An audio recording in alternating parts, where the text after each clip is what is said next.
안녕하세요. 다음 주가 한 주 남았지만 정상적인 처음부터 끝까지 이렇게 끝까지 계략적인 틀을 보는 것은 오늘이 마지막이에요. 이 책으로 보는 것은 오늘이 마지막입니다. 그래서 다음 주에는 우리가 뭘 할 거냐면은 별도 프린트가 하나 나갈 거예요. 그러니까 요거 책은 이제 필요 없고요. 별도 프린트가 나가고 우리가 이제 1월 달부터 본격적으로 이제 강의 들어가는 겁니다. 시험에 이제 직결되는 파트로 지금 이제 흐름 잡는 강의였고요. 그리고 1월 달, 2월 달에 우리가 공부할 내용에 선행학습 개념으로 우리가 총론을 통해서 이렇게 강론으로 연결되는 파트가 있어요. 그러니까 필요 용어 같은 거 그런 것을 쭉 한 3시간 정도 해갖고 좀 강의를 해드릴 테니까 그 다음 주에 강의해 드리는 것은 1, 2월 달이든 3, 4월 달이든 그냥 시간 날 때마다 그냥 빠르게 한번 들으세요. 어차피 여기서 학원에서 동영상 열어주시니까. 그래서 그게 어려운 파트가 아니고 전체 흐름을 잡는 파트이기 때문에 그 흐름을 잡아놓고, 그러니까 중간 제목을 잡아놓고 이제 우리가 1월 달부터 본격적으로 이제 약간 좀 이제 심도 있게 들어갑니다. 그거 들으실 때 전체 숲을 먼저 보고 이제 내용을 하나씩 볼 수 있으니까 나중에 연결을 할 수가 있어요. 그게 이제 다음 주 내용입니다. 그래서 어떻게 보면 우리 전체 7주 부분 중에서 다음 주가 가장 중요한 파트라 보시면 되니까 다음 주는 10시까지 지각하지 마시고요. 바로바로 좀 나오시기 바랍니다. 자, 오늘 책은 571페이지를 펴보실래요?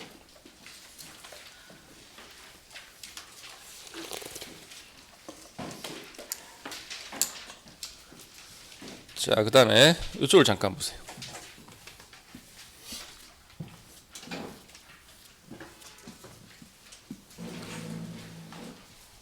자, 우리 세금 계산할 때 좀 이따 배울 겁니다. 세금 계산할 때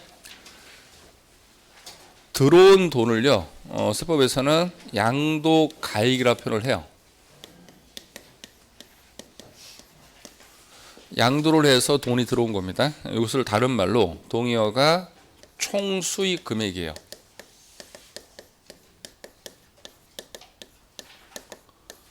이게 들어온 돈을 말해요. 우리가 판매한 가격. 그런데 이게 내가 돈 번 건 아니죠. 그럼 나간 돈을 빼야 되거든요. 그 나간 돈을 세법에서는 필요 경비라 표현을 합니다. 그래서 필요 경비를 빼야 돼요. 그럼 예를 들어서 내가 1억 원에 취득한 부동산을 3억을 받고 팔았다. 그럼 양도 가격이 3억이 되고 1억 원이 뭐가 된다? 필요 경비인데 필요 경비로 인정되는 게 여러분들 여기에 오늘 자료 있을 텐데요. 따로 필기하지 마시고요. 오늘 프린트 보시면은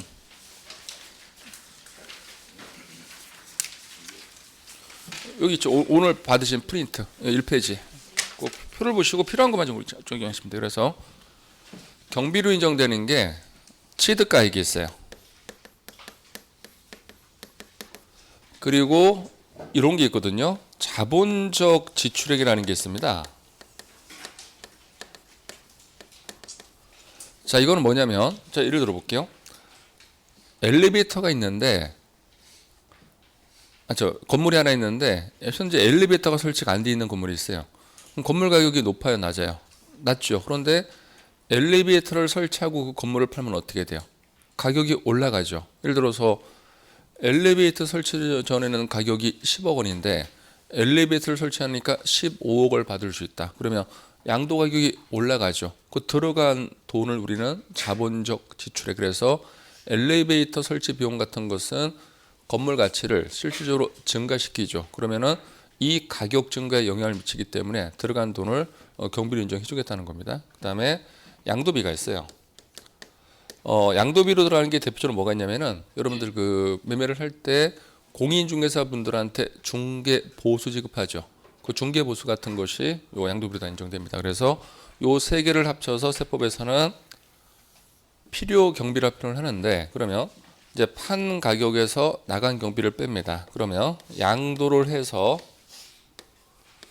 차이를 계산해 봤더니 이익이 발생할 수 있죠. 이것을 양도 차이. 예를 들어서 경비는 1억 원인데 판 가격이 3억 원이다. 그러면 돈을 벌었습니다. 그런데 반대로 마이너스가 나올 수 있거든요. 예를 들어서 취득 가격은 3억 원인데 내가 판 가격이 디플레가 돼서 1억을 받고 팔 수 있겠죠. 그때는 손실이 난 겁니다. 이것을 세법에서 뭐라고 표현하냐면 양도를 했는데 차이를 계산해 봤더니 손실 금액이 나왔다. 이것을 뭐라고 한다? 양도 차손. 이것을 동의어를 이렇게 표현합니다. 결산을 했더니 손실 금액이 발생했다. 그래서 결과적으로 손실 금액이 발생했다. 동의어입니다. 다시 한번 이익을 보고 팔면요. 양도 차이. 손실 보고 팔면요. 양도 차손인데 동의어는요. 결손금. 말은 좀 기억하시고요. 그러면 취득세는 내가 판 가격이 얼마인지를 결정하기 위해서는 이 부동산을 언제 팔았는지 그 판 날짜를 판단해야 되죠. 그래서 우리는 양도식이라 표현을 하고요. 근데 문제는 경비를 빼야 되니까 이 취득 가격을 뺄 때 이 부동산이 언제 취득했는지 취득 시기를 판정해야 될 겁니다. 그래서 양도소득세는 양도 시기와 취득 시기를 같이 판단해야 돼요. 그럼 제가 예를 하나 들어봅시다. 내가 옛날에 매매로 취득한 것을 지금 팔았다. 그러면은 이때는 양도 시기와 취득 시기는 판단 기준이 같은 거예요. 그런데 이런 경우가 있죠. 옛날에 내가 증여받은 물건을 지금 팔았다. 그러면 지난주에 제가 언급한 것처럼 양도소득세에서 소득이라는 것은 팔아서 돈을 벌어야 되죠. 그래서 파는 것은 반드시 무슨 거래 하나 한다. 유상 거래 하나 하는데 옛날에 우리가 취득한 유형은 다양한 거잖아요. 취득은 유상으로 취득할 수도 있고 무상으로 취득할 수도 있고 그러면 유상으로 취득해서 유상으로 팔면은 이때는 판단 기준이 같아요. 그런데 증여로 취득한 물건을 지금 팔았다. 이때는 양도 시기 판단 기준하고 취득 시기 판단 기준은 같다 다르다는 거. 그래서 어떤 것은 양도와 취득 시기를 같이 판정하는 것이고 어떤 것은 취득 시기만 판정한다. 그럼 이제 예를 하나 들어볼게요. 증여받은 물건을 지금 팔면요. 지금 양도 시기는 대금을 받은 날짜예요. 그런데 증여는 옛날에 증여 받은 날짜가 있겠죠. 그래서 그때는 취득 시기는 증여 받은 날짜가 되고 판 시기는 돈을 받은 날짜. 그리고 매매로 취득한 것을 지금 팔면 역시나 이때는 취득 시기도 돈 지급한 날짜, 또 돈 받은 날짜. 그래서 같이 움직인다는 거. 그래서 지금부터는 유상으로 취득한 것을 유상으로 팔았다 가정해 봅시다. 이게 대원칙이니까. 그러면 우리가 일반적으로 거래를 할 때 계약금 지급하시고 중도금 지급하시고 잔금 지급하죠. 그러면 계약금이나 중도금은 의미가 없습니다. 그래서 항상 맨 마지막에 잔금을 지급하면 소유권은 이전되는 거래로 보는데 요 잔금을 지급하는 날짜가 두 개가 있어요. 이거는 우리가 취득세 할 때 이미 배웠습니다. 서류에 적혀있는 날짜가 있거든요. 그래서 우리는 법에서 계약상 잔금 지급이라 표현을 하고요. 그런데 통장으로 돈이 실질적으로 이체가 되는 날짜가 다를 수 있어요. 그것을 사실상이라 표현하죠. 그럼 제가 강의 중에 강조했던 게 사실상이란 말이 나오면 서류하고는 관련이 있다 없다? 없는데 현재 양도소득세는요. 법전을 가면 어떻게 되냐면 이렇게 돼 있어요. 양도 시기와 취득 시기는 대금을 청산한 날짜로 한다고 돼 있는데 이 대금을 청산한 날짜가 통장으로 돈이 실질적으로 이체가 돼 사실상 잔금 지급 날짜를 말합니다. 그러면은 양도소득세에서 양도와 취득 시기를 판정할 때는 계약상 잔금 지급은 의미가 없다는 거. 항상 어디로 간다? 사실상 잔금 지급을 동의어를 뭐라고 표현한다고요? 대금을 청산한다. 그럼 제가 예를 들어 볼게요. 서류에 기재가 되어 있는 날짜는 12월 30일인데 내가 통장으로 이체받은 날짜가 1월 2일이다.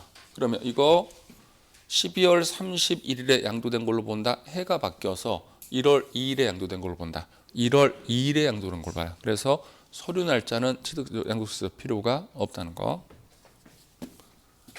근데 이제 우리가 대부분은 대금을 청산한 다음에 나중에 등기하죠. 그래서 항상 나중에 등기하는 것은 세법상 법률 효력이 없습니다. 그런데 예외가 대금이 청산되기 전에 미리 상대방 등기 필증을 넘겨받아서 등기 들어갈 수 있죠. 그러면 항상 선 등기가 됐다는 말이 나오면 언제 양도 특등 거 본다. 선 등기. 그럼 결국은 대금을 청산한 날짜나 등기 날짜 비교해서 뭐로 가면 돼요? 빠른 날로 가면 돼요. 그래서 그러니까 세법에서는 빠른 날로 돼 있는 게 아니고 원칙은 대금을 청산한 날로 한다라고 해놓고 밑에 조문을 가서 다만 위의 원칙적이 취득 시기 전에 등기를 했다면은 등기 접수일로 한다라고 돼 있다는 거. 자, 여기까지 우선 한번 체크해 봅시다. 자, 571페이지.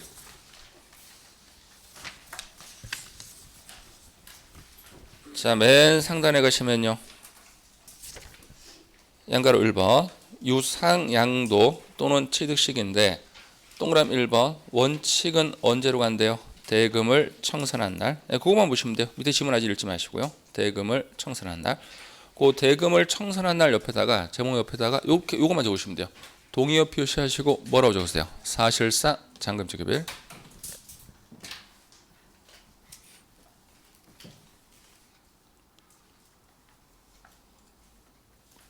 자, 밑에 동그라미 2번 예외 기어 대금을 청산한 날짜리 분명하지 아니하다. 그럼 요겁니다. 요 봐봐요.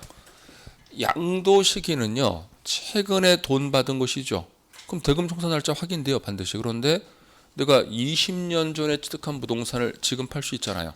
그럼 20년 전에 통장 거래 내역 확인된다 안 된다? 안 되죠. 그러면은 요 대금을 청산한 날짜가 불분명하다. 그러면은 등기 날짜는 확인될 거 아니에요. 그래서 그때는 언제로 간다? 등기 접수일. 그리고 니은은 방금 전에 했죠. 대금을 청산하기 전에 소유권 이전 등기를 하는 경우에도 언제로 간다? 등기 접수일. 그다음에 가로 2번 장기 할부 조건은 뭐냐면 그 가로가 되어 있네요. 요 기간이 1년 이상이어야 되고 최소한 몇 회 이상 나눠서 지급해야 된다. 2회 이상. 여러분들 그래서 자동차 같은 거 매입할 때 뭐 할부 계약 체결하죠. 그런 걸 말합니다. 그때는 소유권 이전 등기 접수일 인도일 또는 사용 수익 날짜 비교해서 뭐로 간다? 빠른 날. 그냥 빠른 날에만 동그라미 하시고요. 그다음 가로 3번 보시면 자기가 건설한 건축물이 있죠. 요겁니다. 이거 봐봐요. 그럼 양가로 3번은요. 양도 시기랑은 관련이 없는 거예요. 지금 자기가 건설한 건축물이니까 원시 취득한 것이죠. 그럼 이것은 무슨 시기만 판정하는 거다 지금? 취득 시기. 그러면 옛날에 내가 건물을 신축했을 때 언제 취득한 걸로 보는지 취득 시기를 규정해 놓고 파는 시점은 당연히 언제가 되는 거다. 대금을 청산한 날짜. 그러면은 동그라미 1번 사용 승인서 교부일 동그라미 하세요. 우리가 건물을 건설을 하면 과세관청이 사용 승인서 교부를 해줍니다. 그래서 그 날짜가 원칙인데 자, 동그라미 2번 예외 별표하세요. 기호를 보시면 사용 승인서 교부일 전에 사실상 사용하거나 임시 사용 승인을 받은 경우에는 그 사실상 사용일 또는 임시 사용 승인을 받은 날짜를 비교해서 뭐로 간다? 빠른 날. 그런데 니은을 보시면 건축 허가를 받지 아니하고 건축하는 건축물 밑줄. 그러면 무허가 건물은 승인이란 단어가 나올까요? 안 나올까요? 안 나오니까 위의 단어 중에서 사실상 사용일로 갈 수밖에 없다. 원래는 사용 승인서 교부일 승인자가 들어가고 그다음 임시 사용 승인을 받으면 승인자가 들어가죠. 그런데 무허가는 승인이란 단어를 사용할 수 없으니까 위에 언급한 단어 중에서 어떤 단어만 남는다? 사실상 사용일. 양가로 4번 보시면 얘도 취득 시기 판정하는 문제죠. 상속은 언제 취득한 걸 본다고요? 상속이 개시된 날. 증여는요? 증여 받은 날. 자, 넘어가시고요. 572페이지. 수용되는 경우는 두 번째 줄 보세요. 대금을 청산한 날 밑줄, 수용 개시일 밑줄, 소유권 이전 등기 접수일 밑줄, 빠른 날 동그라미. 결국은 수용을 당하며 요 세 개 날짜 비교해서 뭐로 간다고요? 빠른 날. 그다음에 양가로 6번 잠깐 앞에 보실래요? 양가로 6번은 요 얘기예요. 잠깐 보세요. 우리가 일반적인 거래는요. 건물이 완성이 되고 나중에 대금 청산을 해요. 대부분은. 그래서 우리가 그 아파트 같은 거 분양받을 때 건설회사가 먼저 아파트 완공시켜 놓고 우리가 나중에 잔금 지급하고 들어가는 거잖아요. 그럼 항상 이때예요. 원래는. 지금 우리가 배운 것처럼. 대금을 청산한 날짜. 그런데 지금 이 조문은 뭐냐면 예외입니다. 자, 어떤 경우냐면은 우리 쪽에서 대금은 이미 청산을 했거든요. 근데 건물이 나중에 완성되는 경우가 있어요. 이게 어떤 경우가 있냐면은 아파트를 건설하는 건설회사가 한 10층, 18층을 올려야 되는데 10층 중류를 올리다가 이게 건설회사가 자금이 좀 딸리는 경우가 있어요. 그런 경우에는 그 분양받은 사람들 있죠. 분양받은 사람들한테 미리 대금을 요구를 합니다. 그러면은 우리 분양받는 사람들 쪽에서는 이미 뭘 지급했어요? 돈을 지급했는데 건물은 지금 올라가고 있다는 거 아파트가. 그럼 내가 대금을 지급했다고 아파트 완공도 안 된 것을 내가 내 것으로 볼 수 있다 없다? 없죠. 그러면은 예외를 둔 게 완성되기 전에 대금을 청산한 경우에는 이걸로 안 간다고요. 이걸로 안 가고 예외조로 언제로 갈 수밖에 없다. 완성 확정된다. 그래서 주의사항이 이거는 예외가 아니에요. 이건 당연히 일반적인 룰이고 그래서 시험 지문에서는 이 단어를 줘야 돼요. 완성되기 전에 대금을 청산했던 가정을 줍니다. 그때만 뭐로 가시라고요? 완성된 날. 자, 이거는 좀 별표하세요. 자, 그러면 첫 번째 줄 끝에 보시면 해당 자산 대금을 청산한 날까지 목적물이 완성 또는 확정되지 아니한 경우까지 밑줄. 그때는 예외적으로 언제로 간다고요? 완성 또는 확정된 날. 그 다음에 양가로 7번 별표하시죠. 자, 이것도 좀 이해를 해보셔야 돼요. 요거는 지난주에 제가 강의했던 내용을 다시 한번 잠깐 들어가 볼게요. 여기 이제 판단하는 거 마지막입니다. 지난주 우리가 요거 배웠거든요. 사업 시행자가 있고 정비사업 등이 게시가 되면요. 내가 원래 갖고 있는 토지가 30제곱미터였죠. 요것을 2010년도에 취득했다 가정을 해볼게요. 그래서 2, 3년 지나서 요 지역이 정비사업 등이 게시가 됐다 가정을 해보죠. 그러면은 내가 갖고 있는 토지를 사업 시행자한테 제공해주고 정비사업이 끝나면 우리는 사업 시행자로부터 새로운 토지를 받죠. 요 새로운 토지 받은 것을 면적을 30제곱미터라 가정을 합니다. 그리고 요 새로운 토지 받은 연도를 제가 18년도로 가정을 해볼게요. 그러면 이렇게 사업 시행자한테 내 것 토지를 주고 나중에 새로운 토지 받는 것을 여러분들은 뭐라고 배웠어요? 환지. 토지를 교환하는 것이죠. 그런데 양도로 보는 교환은 내 것 물건을 주고 남의 것을 받는 것이지만 이 환지는 내 것을 주고 내 것을 받는 개념이니까 이때 환지로 지목지번이 변경되는 시점에만큼은 양도로 본다, 보지 않는다, 보지 않는다. 여기까지 동의하셔야 돼요. 자, 그런데 이렇게 되면 어떻게 된다 그랬어요?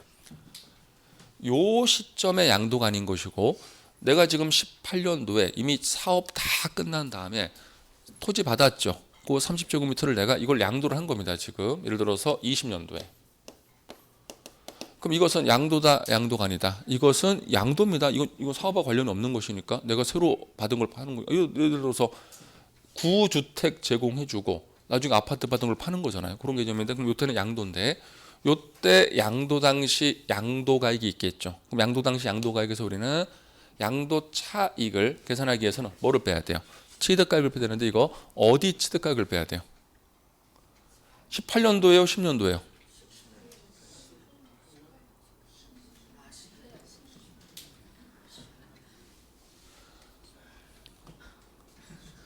여러분 이제 그림을 보여드렸잖아. 10년도 취득가액을 빼야 돼요? 18년도 취득가액을 빼야 돼요? 당연히 10년도죠. 이때 과세가 안 되니까. 환지는 처음부터 내 것으로 보겠다는 취지잖아요. 그러니까 이때 세금을 부과 안 하겠다는 취지니까. 그래서 요 10년도를 세법에서 환지전이라고 표현하는 거예요. 어떻게 표현한다? 환지전. 환지가 되기 전. 여기까지 이해하셔야 돼요. 그런데 예를 하나 들어볼게요. 이렇게 되면 어떻게 될까요? 예를 들어서 내가 사업 시행자한테 제공한 것은 30제곱미터인데 여러분들 나중에 공법 시간에 배우거든요. 요때 18년도에 내가 40제곱미터를 받았다 가정을 해볼게요. 이것을 여러분들이 공법 시간에 증환지라는 말을 배워요. 그러니까 지목이 교환됐는데 면적이 어떻게 됐다. 증가. 그럼 나중에 여러분들이 공법 시간에 배우겠지만 요 증환지된 사람들은 청산금이라는 돈을 지급을 한다고요. 그러면 요것을 나눠 봅시다. 원래 내가 갖고 있는 게 얼마고? 30. 새로 받은 것은 10. 그러면 이거에 대해서는 새로운 세금을 부과한다 안 한다? 안 한다고요. 이미 내가 세금을 낸 것이니까 이때. 그런데 면적이 증가한 게 얼마야? 10. 요거는 새로운 취득으로 보는 겁니다. 그래서 요 면적이 증가한 것만큼은 18년도에 새로운 세금을 내주셔야 돼요. 취득세를. 자, 그런데 요 논의를 하고 내가 요렇게 받은 것을 내가 역시나 20년도에 이 40제곱미터를 팔아볼게요. 그러면 이 40제곱미터 판 가격에서 우리는 취득가격을 빼야 되죠. 이때 취득가격을 나눠서 빼야 된다고요. 어떻게 나눠야 되냐면은 30제곱미터는 어디 걸 빼야 되고 10년도 걸 빼야 되고 요 10제곱미터는 18년도에 내가 돈 지급했잖아요. 이런 식으로 해서 면적이 증가나 감소가 됐다는 말이 나오면 그때는 언제 된 걸로 본다? 18년도. 그러면 면적이 증가된 것만큼은 뭐 한 것으로 보는 것이고 취득. 그런데 이렇게 될 수도 있죠. 내가 제공한 것은 30제곱미터인데 18년도에 내가 20제곱미터로 공법에서 배우는 감환지를 받을 수 있다고요. 그러면은 18년도에 감환지가 있다는 것은 내가 원래 제공한 것은 얼마인데 30. 새로 받은 게 얼마예요? 10. 이때는 10만큼은 바로 뭐 한 것으로 본다? 양도한 것으로 보는 겁니다. 즉 면적이 증가한 것만큼은 18년도에 뭐 한 것으로 보는 거? 취득한 거로 보는 것이고 면적이 감소한 것만큼은 감소한 것만큼 뭐 한 것으로 본다? 양도. 그럼 이거 언제 양도된 걸로 본다? 18년도. 여러분들 이렇게 생각하세요. 상식적인 걸로 가면 되거든요. 아파트 세 채 있던 사람이 네 채로 늘어났어요. 그럼 한 채는 반드시 뭐 한 거예요? 취득. 아파트 세 채 있던 사람이 두 채로 줄었어. 그럼 한 채는 뭐 했다? 양도. 그러면 항상 면적이 증가된 것만큼은 뭐 한 것이고 취득. 면적이 감소가 된 것만큼은 양도. 근데 많은 분들이 증한지가 왜 취득인지를 몰라. 감한지가 왜 양도인지를 몰라요. 그걸 왜 모르냐면은 법으로 공부하니까 그래요. 법으로. 그러니까 증이라는 것은 면적이 늘어났잖아. 우리가 일상생활을 생각하시면 되잖아. 면적이 늘어난 건 내가 취득한 것이지. 감한지가 된 것은 면적이 준 거죠. 근데 그 면적이 준 것만큼 뭐 한 거야? 소유권 넘긴 것인데 이거를 모르더라니까 사람들이. 그러니까 이 단어 자체를 생각을 안 하시는 거예요. 어렵게만 생각하려고 하시고. 그러면 잘 보십시오. 양가로 7번. 환지 처분으로 인하여 취득한 토지 취득식인데 도시개발법 그 밖의 법률에 따른 환지 처분으로 인하여 취득한 토지는 취득 시기는 자 원칙은 환지 전 토지 취득일 동그라미. 그게 원칙인데 다만 교부받은 면적이 환지 처분에 의한 권리 면적보다 증가 동그라미. 그럼 증가 옆에다 뭐라고 적어야 돼요? 취득 또는 감소 동그라미 하시고요. 감소 옆에다가는 양도 또 취득이란다. 증가된 것만큼은요 취득, 감소가 된 것만큼은요 양도. 그때 증가 또는 감소된 면적 토지에 대한 취득 시기 및 양도 시기는 환지 처분 공고가 있는 날로 한다. 그럼 이 날짜로 가야 되죠. 몇 년도로? 18년도를 환지 처분 공고가 있는 날에 다음 날에 표현한다는 거. 그래서 문제 푸실 때 그냥 환지라는 단어가 나오면은 환지 전으로 되돌아가십시오. 원래부터 내 거니까. 그런데 증가나 감소가 됐단 말이 들어갔을 때는 환지 처분 공고가 있는 날에 다음 날로 가시면 된다는 거. 여기까지 확인되셨어요? 자, 오늘 자료 말고 지난주에 프린트 받으신 거. 없는 분은 같이 보세요.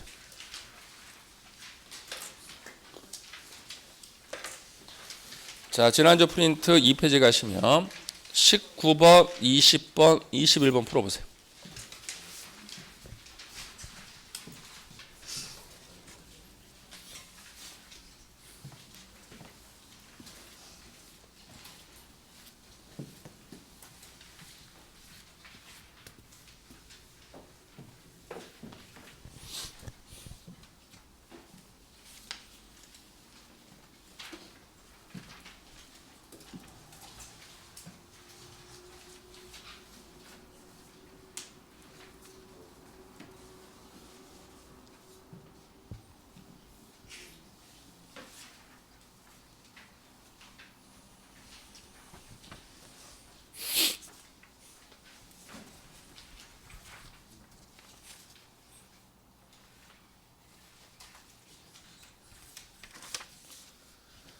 자, 19번은 대금을 청산하기 전에 소유권 이전 등기했죠? 그럼 등기가 먼저 됐네요. 언제로 갑니까? 등기 접수일. 옳은 질문이고요. 20번은 장기 할부 물어봤네요. 그러면은 등기 접수일, 인도일, 사용 수익 날짜 비교해서 뭐로 간다? 빠른 날 맞고요. 21번 환지는 원래는 환지 전 토지취득일인데 증가, 감소됐단 말이 나왔죠? 그때는 언제로 간다? 공고가 있는 날에 다음 날 맞네요. 여기까지 확인되셨어요? 그 다음에 오늘 받으신 프린트를 펴보세요. 오늘 받으신 거.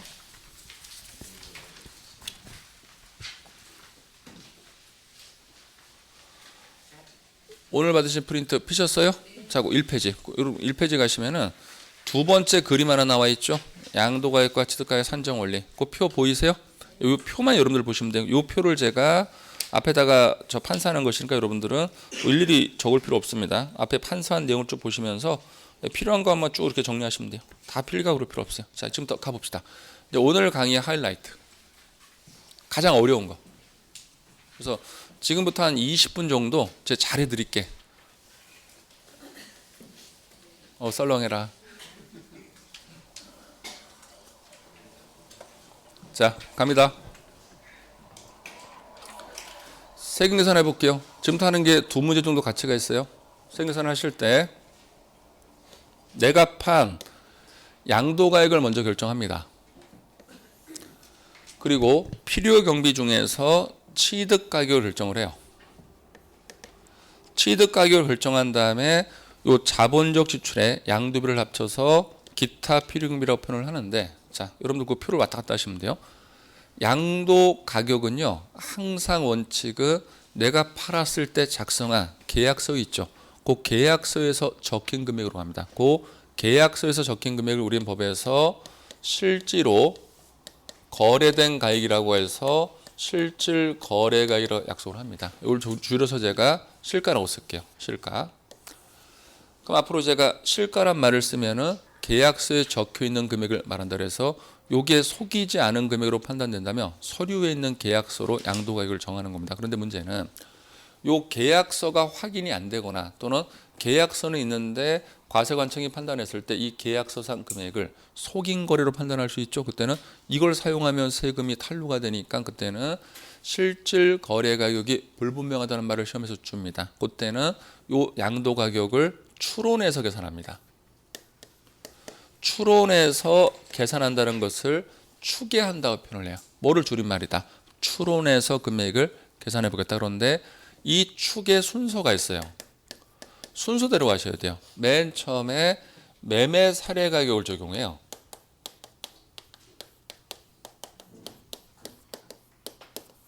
그러면 이 매매 사례 가격은 뭐냐면은 내 거 계약서는 불분명한데 아파트 같은 경우는 동일 면적이 존재하죠. 그러면은 옆집 거 팔린 계약서가 최근 거래 계약서가 확인될 수 있을 거 아닙니까? 그러면은 내 입장에서는 내 거 계약서가 아니니까 실가란 말을 안 써요. 그런데 과세관청 쪽에서는 옆집 거 아파트 거래된 가격으로 세금을 계산하더라도 큰 차이가 발생 안 하니까 옆집 계약서를 사용하겠다는 겁니다. 그 옆집 계약서를 살펴서 뭐라고 한다? 매매 사례 가격. 매매된 사례 가격이 있다면 그것을 실가를 대체해서 사용하겠다는 것인데 문제가 발생하는 게 요 매매 사례 가격은요 현재 3개월 전후 금액에 한정해요. 말씀드릴게요. 좀 이따 다 체크드릴게요. 그러면은 최근에 3개월 전후 봤더니 옆집이 팔린 계약서가 없는 거예요.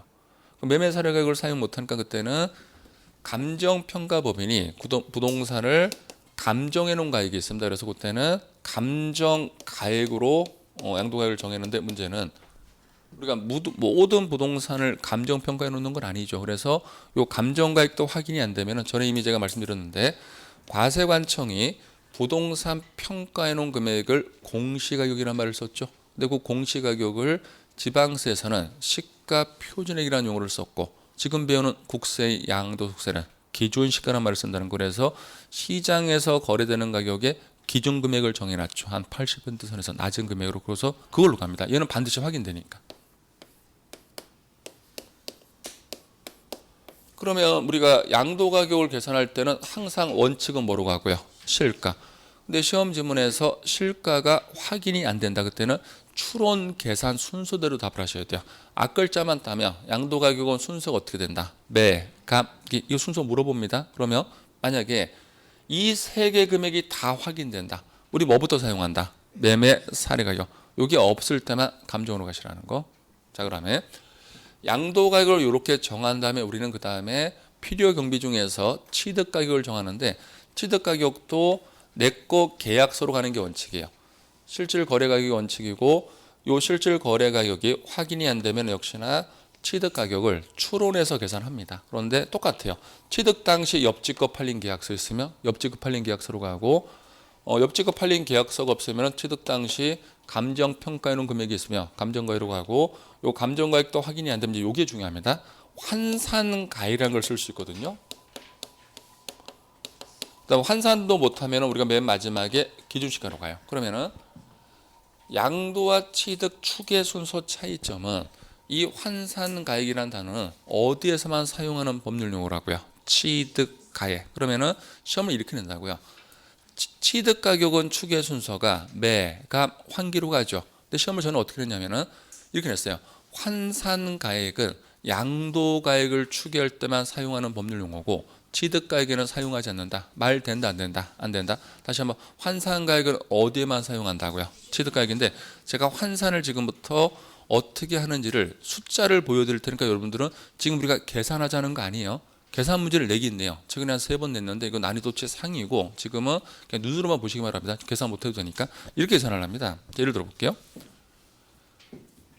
요게 지금 취득 당시고, 요게 지금 양도 당시예요. 그런데 현재 양도 가격은요, 대부분 금액이 확인되죠. 왜냐하면 어제 오늘 판 거잖아요. 그래서 현재 양도 가격을 확인해 봤더니 10억 원이에요.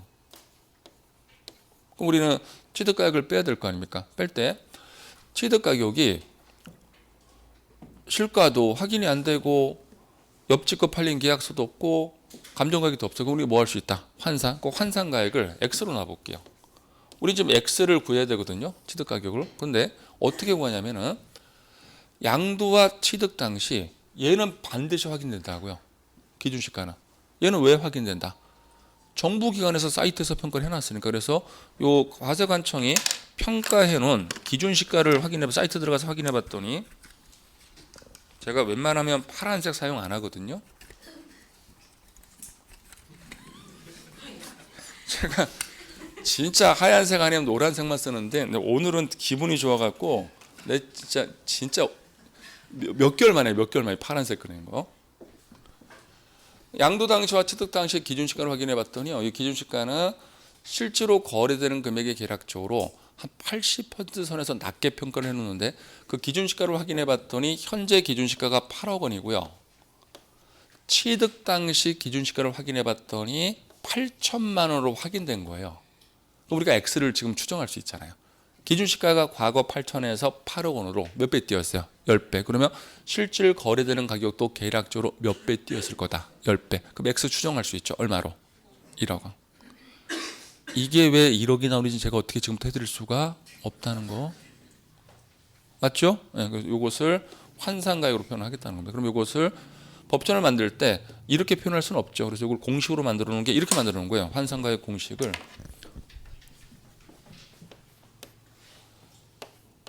양도가액 확인되는 금액 갖다 놓고요. 이것은 얼마예요? 10억 원. 이걸 곱하기 분모에는 양도 당시 기준시가. 이걸 갖다 놓는다는 거예요. 과거로 추적을 해보겠다는 것이죠. 공식으로 만들어 놔야 되니까. 여기서는 취득 당시 기준시가. 적지 마세요. 책에 다 있으니까. 그러면은, 자, 지금은 양도 가격이 얼마? 10억 원. 그리고 이 기준시가 자료는 준단 말이에요. 그럼 현재 기준시가가 8억 원이고, 과거가 8천이죠. 그러면 현재 10억 원에 거래가 되는 물건이 과거에 8억 분의 8천, 10분의 1에서 거래가 될 거라는 걸 추정할 수 있죠. 그럼 얼마? 1억 원. 됐죠? 근데 이게 만만치 않아요. 처음에는 워낙에 익숙지 않기 때문에. 그래서 지금은 두께 잊어버리시는 것이지, 이걸 뭐 지금부터 계산할 거야? 그러지 마셔요. 나중에 되니까. 나중에 다 계산할 거면 나중에 오히려 계산을 왜 안 냅니까? 라고 나한테 얘기할 정도로 내가 계산을 잘 풀게 될 테니까 지금은 그냥 느낌 정도만. 느낌은 오셨죠? 표정들은 너나 느낌이 있지 뭐 이런 표정들. 다시 한번. 양도가액은 추계 순서가 어떻게 돼요? 앞글자만 매, 감, 기. 취득가격은 추계 순서가요. 매, 감, 환기. 최근에 6번 답으로 만들었어요. 이 순서 자체로. 내용을 물어본 게 아니고 순서만 기억하시면 답을 맞추게끔 냈다고. 최근에 6번 정도를. 자, 그게 여러분들 프린트에 정확히 있고요. 자, 그럼 지금부터 이제 지금부터 하는 말이 중요해요. 자, 다시 갑니다. 양도와 취득은 얘는 파는 쪽이고 얘는 취득하는 쪽이니까 서로 반대선상이에요. 파는 쪽, 취득하는 쪽. 그러면은 반대선상에 있는 애들은 원칙은 서로 안 친해요. 그럼 친하지 않다는 것은 양도 가격이 어떤 금액으로 결정되든 취득 가격은 양도 가격을 쫓아가지 않습니다. 독자적으로 판정한다는 거. 그래서 항상 왼쪽부터 오른쪽 금액으로 가는데, 그럼 제가 이게 말로 이해가 안 가니까 제가 예를 들어 볼게요. 양도 가격을 항상 먼저 결정합니다. 양도 가격이 실가가 확인됐다. 그럼 뭐로 간다? 실가. 취득 가격도 독자적으로 판정합니다. 자, 내 거 계약서 확인됩니다. 그럼 뭐로 간다? 실가. 가장 깔끔한 계산 방법. 이게 90%는 이렇게 계산합니다. 자, 두 번째 케이스. 양도 가격, 실가 대부분 확인됩니다. 자, 실가로 갔어요. 그런데 취득 가격을 확인했더니 실질 거래 가격이 20년 전 금액이네요. 그럼 내 거 계약서 확인된다. 분실했다. 그럼 나는 취득 가격을 실가로 가고 싶어도 갈 수가 없으니까 추론해서 계산해야 되죠. 그런데 매매 사례 가격도 확인이 안 됐고 20년 전에 환산 감정 가격도 확인이 안 됐는데 얘가 확인됐네. 그러면 얘는 환산으로 가는 거예요. 그럼 이런 경우라면 양도 가격은 실질 거래 가격으로 세금을 계산하고 취득 가격은 환산 가격으로 추론해서 세금을 계산한다는 거 과세관청은 받아줍니다. 자, 그다음에 세 번째 케이스.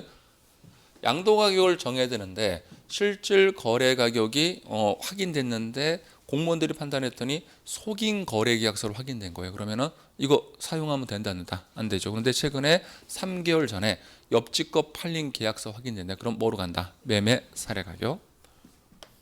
그러면은 양도 가격은 매매 사례 가격으로 추론해서 계산했죠. 그런데 취득 가격은 내 거 계약서가 확인됐네. 그럼 뭐로 간다? 그냥 실가로 가는 거예요. 어떤 분들은 뭘 오해하냐면 양도 가격이 추계하면 얘도 추계한다고, 그런 게 어디 있어요? 각자 독자적으로 판정한다니까. 서로 다른 가족이라니까. 그래서 얘가 추계를 하더라도 얘가 뭐가 확인되면 실가가 확인되면 얘는 뭐로 간다? 실가. 그래서 서로 독자적으로 판정한다는 건데, 유일하게 영향받는 게 뭐냐면은 양도 가격이요, 여기까지 확인이 안 된 거예요. 어디까지? 감정가액. 그러면은 양도 가격을 맨 마지막에 뭐로 가야 돼요? 예, 기준시가로 가요. 근데 이때는 반드시 기준시가로 가요. 양도 가격이 뭘로 갔다면, 과세관청이 평가해 놓은 금액이 기준시가로 갔다면은 취득가액도 반드시 과세관청이 평가 뭐로 가라? 기준금. 예를 들어서 양도 가격은 기준시가로 갔는데 취득 가격이 환산 가격이 확인될 수 있죠. 그렇더라도 환산을 할 수가 없습니다. 뭐로 간다? 기준시가인데 이 법칙은 하나요. 기준시가가 제일 금액이 낮아요. 근데 양도 가격을 가장 낮은 금액으로 세금을 계산할 때는 취득 가격도 뭐로 계산해서 가장 낮은 금액으로 계산해야만이 양도책이 어느 정도 나온다고 봅니다. 그래서 유일하게 요거만 영향이 있죠. 요거만. 그럼 나머지는 양도가액과 취득가격을 계산할 때 서로 영향을 미친다, 미치지 않는다, 미치지 않는다. 그래서 원칙은 영향을 미치지 않는다. 이유는 반대로 움직이는 애들이니까. 같은 가족이 아니니까. 양도하는 가족, 취득하는 가족인데 유일하게 양도가 뭐로 가는 경우에만 기준시가, 취득가격을 뭐로 간다? 기준시가. 이건 불분율입니다. 그래서 여러분들은 거기 프린트 있죠? 여러분? 여기 프린트 있죠? 그 박스 있죠? 이건 이미 적혀 있잖아요. 그죠? 그게 다 적으면 한정시산자죠. 우리 요거만 적으면 되죠. 요거만 이렇게 앞글자로. 오른쪽에다가.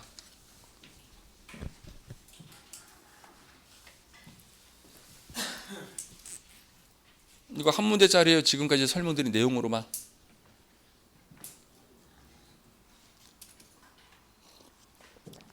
요거 하고 근데 더 중요한 거 배워요.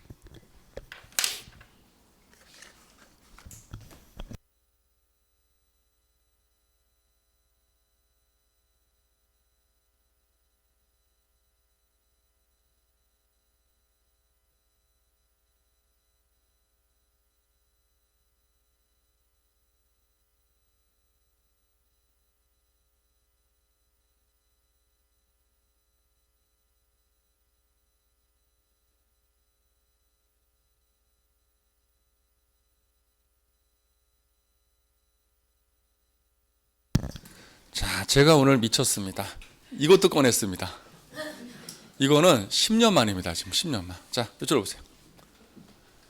필요 경비내 몇 개 있다 그랬어요? 3개. 취득가격, 자본 출의 양도비인데 얘들은 같은 필요 경비내에 들어가는 애들이죠. 그러면 같은 필요 경비니까 같이 움직여야 돼요. 같은 가족. 그러면 지금부터 자 갑니다. 제가 어떻게 먹나 잘 보세요. 이건 책에 돼 있어요, 프린트에.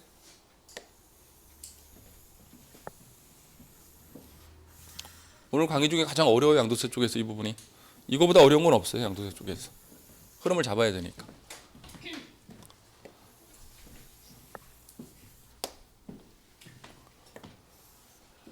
자, 갑니다. 지금부터는 필요 경비를 정할 거예요. 그럼 필요 경비 중에서 우리는 뭐부터 정한다? 취득 가격을 정하고 그 다음에 자본 출의 양도비를 정하는데 지금부터 갈게요. 취득 가격이 내거 계약서가 확인돼서 실질 거래가로 갔다면 밑에 자본적 출의 양도비도 취득 가격을 쫓아가시라고요. 그러면 얘들도 자본적 지출의 계약서가 얼마 확인되고 양도비가 계약서에 의해서 얼마 확인되죠. 그러면은 얘가 실가로 갔다면 얘들도 자본적 지출의 양도비란 명칭 자체가 계약서에 적혀 있죠. 금액이 그 금액으로 간다. 그래서 시험을 이렇게 냅니다. 취득 가격을 실질 거래가액으로 계산하는 경우에는 자본적 지출액이 필요경비로 들어간다. 맞죠? 그래서 얘가 실가로 갔다면 요 명칭 자체로 뭐로 들어간다? 필요경비로 들어간다. 그래서 얘가 실가면 얘도 뭐로 간다? 실가인데. 자, 다시 여기 이제 또 중요해요.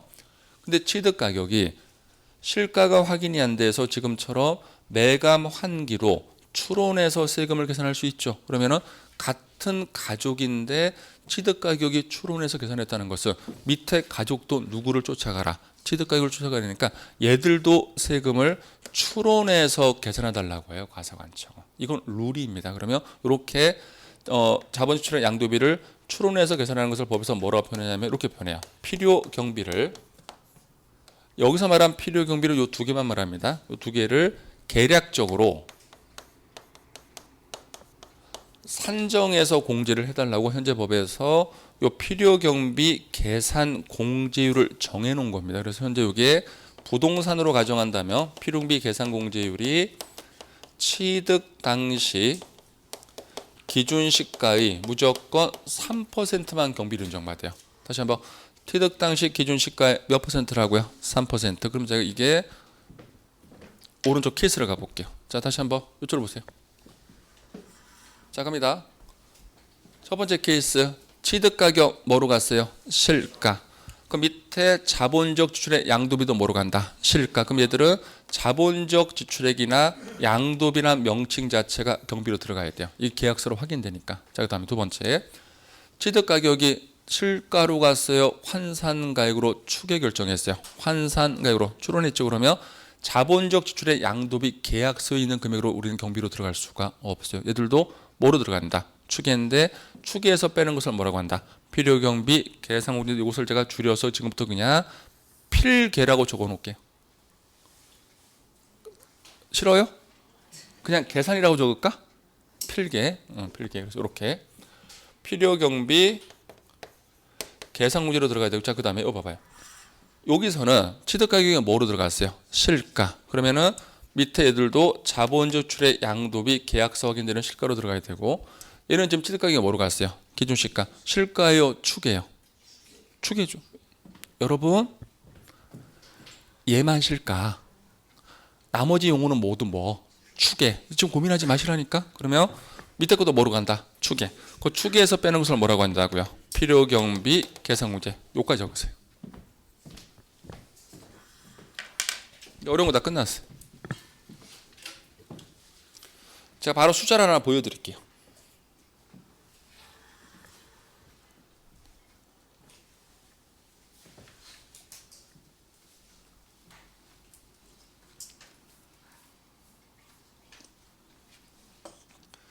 또 필계라고 적어놓고 집에 가서 이것이 무엇이더뇨 그런 거 하지 마요. 필요경비 계산공제 줄임말이니까.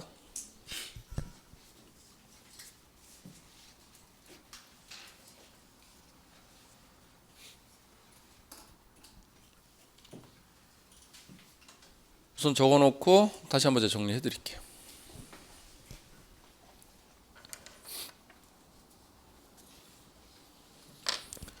자, 다시 판서 봐주세요. 요걸 한 번에 안 돼요 지금. 자, 다시 판서 봐주세요. 자, 수행 계산할게요. 뭐부터 정하고? 같이 합시다. 뭐부터 정하고? 양도가. 일단 필요경비 중에서 뭐를 정하고? 취득가격. 일단 필요경비 중에서 뭘 정한다? 자본출의 양도. 이 순서 기억하시고요. 양도와 취득가격은 같은 가족이다, 반대 가족이다. 반대. 하나는 양도하는 쪽, 하나는 취득하는 쪽. 그래서 원래는 같이 움직이는 게 아니라는 거. 그러면은 양도 가격을 먼저 결정한 다음에 뭐를 결정한다? 취득 가격인데 양도 가격은 뭐부터 확인하고요? 실가. 실가가 확인이 안 되면 추계. 그러면 매감기는 추계 용어예요.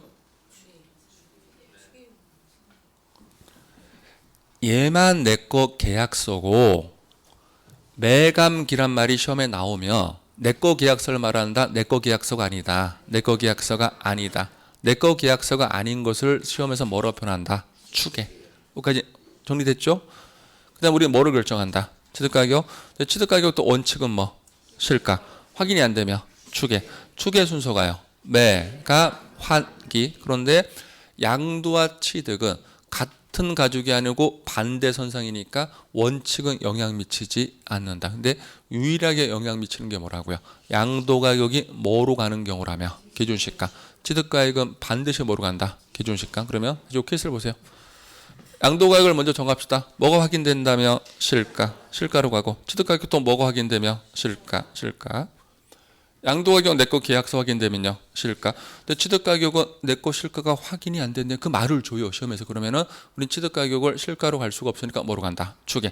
취득 가격은 추계 순서가 어떻게 된다? 매감 환기인데 감까지 확인 안 되고 뭐가 확인됐다 가정한 거야? 환산. 그럼 환산으로 가시고 반대로 취득 가격은 실가가 확인이 안 돼서 뭐로 갔는데 매매 사례 가격인데 취득 가격은 내 거 계약서 확인될 수 있겠죠? 그럼 뭐로 간다? 실가.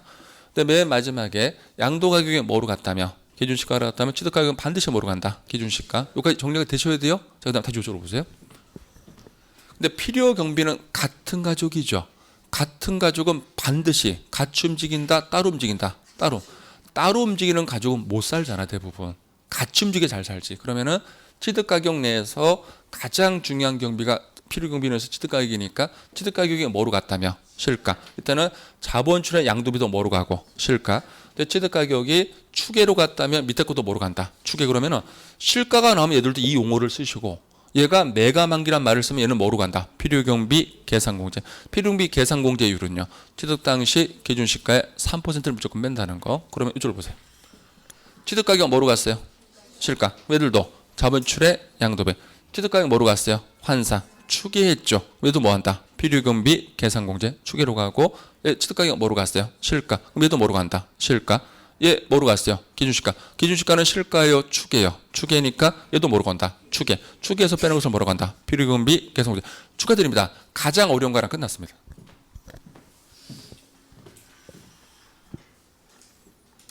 지금 미친 표정들 짓고 있고 흐름은 잡히죠? 얘기를 좀 해. 얘기를. 강사가 열심히 강의하고 좀 느낌 와요 물어보는데 표정들은 이런 표정을 지면 마음이 얼마나 아프겠어요. 자, 다시 한번. 그냥 그럴 것 같아요 느낌이? 지금 11월 12월이에요 듣기만 하시면 돼요. 아직 모르셔도 돼요. 어려운 거지만 미리 한번 해드린 거예요. 계산하는 걸 하지 맙시다. 아직 머리만 아프니까.